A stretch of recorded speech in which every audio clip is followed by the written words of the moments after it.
Hello, everyone. This is Wendy Hilliard, and this is Champion Sports Moms. So, this is a solo episode, and we're going to be talking about World Championships. Why? Because World Championships are going on. Woohoo! It's the most exciting thing ever. So, right now, it's the artistic gymnastics World Championships that are going on in Belgium. And it's so amazing. So many things are happening at a Worlds because in gymnastics, it's a big thing. I competed in 3 World Championships in rhythmic gymnastics. And then my son next month is going to be competing at the World Championships in tumbling and trampoline. So let's talk about World Championships. It's amazing. It's for gymnastics, even though Olympics is super great. Olympics is only every 4 years. And World Championships are pretty much held every year. And for the athletes, this is where you really are against everyone in the world. To be honest with you, this is a qualifying. So teams have to qualify. Not everybody that competes in Worlds competes in Olympic Games, but this is one of the stepping stones. Very few people, if any, go to Olympics without going to World Championships. But here's what it is. It gives you the opportunity to be on the main stage, the biggest stage with all the top competitors. So the process in Champion Sports Moms, I will talk about this last year's process because it is a process with my son. Because after the national championships last year, he missed going to the World Age Group Championships, which is for a certain age, by 0.2, or no, 0.02. And so, as a parent, these are the most difficult things because sometimes your child is not always successful. It's great that they're successful, but in sports, you're just not always going to win. Simone, but other people in sports are not going to win all the time. And this is part of the process. And you have to teach your athletes that it's part of the process. I kind of call this patience because it requires so much patience. For the first thing, you're really sad and it's hard for a parent, and the child is really sad. And then what do? And my advice to my son was you just got to go to practice. As soon as practice starts up again after your break, you got to go. And it is really important that people understand their ups and downs in sports. And these are the most important lessons that you have. You're not going to talk to any top athletes that didn't make a mistake, have a bad meet. It's part of the process. And as parents, it's harder. I get it. It's harder because you don't have as much control. Coaches have more control. Athletes have all the control, but parents, your support system. So you have to be on the side and support your child to keep them motivated, not a hard motivation, because this is a really good test. This is a test whether your child really wants to do athletics to a higher level or to stay with it. Sometimes they may decide not having a good competition or points or missing the game goal or whatever is going to make them quit, but you kind of don't want to quit on that point. The coming back, the getting back up and doing it again is what sports is about. That's just how it is. That's why you teach sports. So this year we had to work our way, and I say we because as a team, I was just encouraging him to keep motivated, keep going to practice, stay on a schedule. Don't make your schedule lighter, or you just have to do that one. What's hard is that what was the hardest time too is when the World Championships were happening last year, his teammate went, right? So we have 2 kids. We have 2 of our top kids are on the elite senior national team now. So it was really hard because you can see everything now for him to have all his friends go and compete, and he wasn't able to. So you have to get through that time period. I remember for young people and children, it's different. For us, we can kind of skip over 3 or 4 months, but for them, 2 weeks is forever. So you have to be very sensitive during that time and let people go through it. So we get through that time, and our athlete did quite well at Worlds, and you got to get back in the gym or back at wherever you're doing your sports, back on the mat, back in the gymnasium. And then we're working hard to get back up to a high level. And the other thing I will say is that his coach knew it was going to be a tough year because in sports, when you go to the senior level or the highest level, it's just harder because once you're there, everybody's there for a while. You can be in a junior level and it's an age group. But once you get to, let's say, depending on what it is, 18, 17, 18, seniors, whatever, those people have been there already. They've already gone to World Championships a few times. So to break in is really hard. And his coach told him that, but he didn't believe it. And I kind of knew it too, right? It's just not the easiest thing. So, all these lessons to learn is how you keep people motivated. So, we had to do that one. And then we had a situation where it was a very, very hard situation where BJ was accused of something. And it was not a good situation. It was just one of those things where it's like, a left field thing, right? You're out there, this is life, you're doing your sport, and then it can be something else. It could be an injury. And injuries are something that parents really have to, patience, going back to patience, because one of our other athletes had a really bad ankle injury this year and was pretty much out all summer. And, my little knee's hurting. I'm going to my little physical therapy. But you know what is patience? Because you have to do such small exercises, right? If you have an injury, it's like you just have to take time. And most people don't want to take time, and you can't rush it. Let me be clear. So here's the thing. Working with doctors, you have to have a good team of people. So your regular, like, pediatrician or whatever will just say, stop doing it for a little while. Not all athletes can just totally stop. You talk with your coaches. You'd be surprised that you have to do conditioning.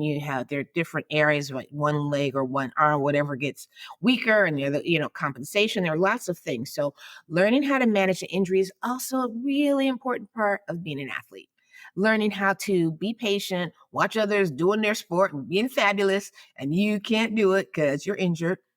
But what it teaches you is patience, but also how to pay attention to your body and how your body works. I mean, to be honest with you, when you're young, you're just training, you're just doing this, like going, you get a little hurt and you get up the next morning. You all know that it doesn't work that way, only when you're young.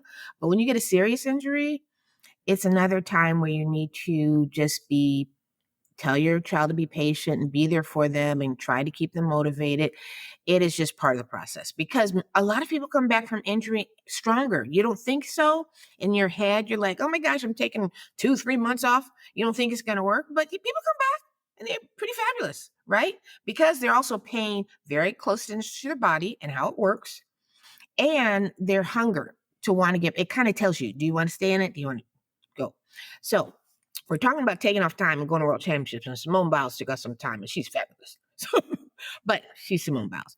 But it's just everyone. It's everyone. I was watching actually the rhythmic world championships, and there was this one athlete from Israel who's super fabulous. And last year at the world championships, she broke her foot like the day before. The day before. Yikes. So that's like, wee. And so she came back this year and she was super fabulous. She just was. And this happens. So dealing with injury is part of it, but how you manage it and coming back is very, very important. The other thing is, let's say you have a bad competition, event, something like that. Sometimes the first thought is the coach the best coach for me, or I'm the right team? Now, switching teams and switching coaches is something that really has to be taken seriously, because I was a coach, and so that's why I tell you that we take it serious. We plan differently than how children think of it, and especially how parents think of it. So funny. So last week, my gymnastics thing, we had a parent, we're doing trial classes, and her girl's like 6 or 7 years old.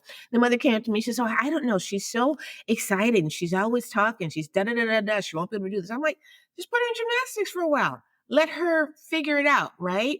That's kind of what it is. It's a process.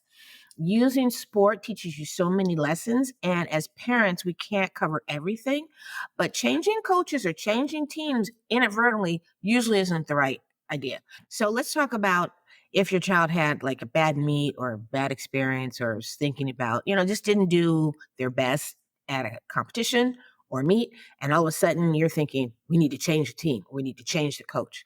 You got to be patient about that too. The first thing that's most important is that athletes feel comfortable in their situation. Were they happy like last week? So just changing it's like a whole relationship thing. So I was a coach. I get this. And I think you have to understand that coaches look at sports development different than athletes and parents. You're just thinking about your one person. And coaches are thinking about the whole team, but also they're thinking a little bit more long term. That's why I was telling you the situation where my son's coach, he had been through it, he knows it, and he was kind of very matter of fact. Oh, it might take a couple of years before you make the senior national team. I know you're fabulous as a junior, but when you have to move up a level, it may not be as easy. And he knew this, but my son was feeling like his coach wasn't, supporting him or thinking he could do good. It's like, no. The coach is new. That's how it is. You've been around. And as parents, you have to be patient.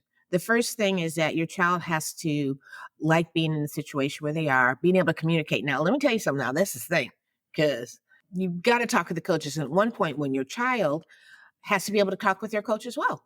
You have to make sure you can't really talk for them all the time. After a while, they've got to learn how to communicate on their own. And it's a thing because kids are doing this a lot and they're not real talkative.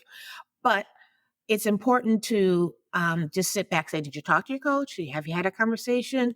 Set across time to do it and let them express themselves. But making a rash change is too dramatic and it's too traumatic. It's just like, no need to do that one, because if you're changing your coach all of a sudden, you got to meet new people and meet a new coach. So don't think that that's usually a remedy. Okay. All I'm saying is that it's a process. Sports is a process. Most coaches are really looking out for everyone. This is their career. This is what they do, and they do it long term. So they think long term, whereas athletes and parents don't. And, as we're in this time when you see like the top athletes, I mean, being on this level is pretty funny. My son and I joked because we both did our first world championships at age 18 and both in England. I was in London and he's in Birmingham. And when you get to a certain level, you get to the level. It's a very interesting experience you go through. And if you don't understand it for your child, all I can say is take a deep breath. Don't get too crazy. The thing with coaches and people that run programs with athletes and kids is just to stay with the program. Like I tell most people, if you sign up your kid for like one semester of whatever the sport is, let them finish out the semester.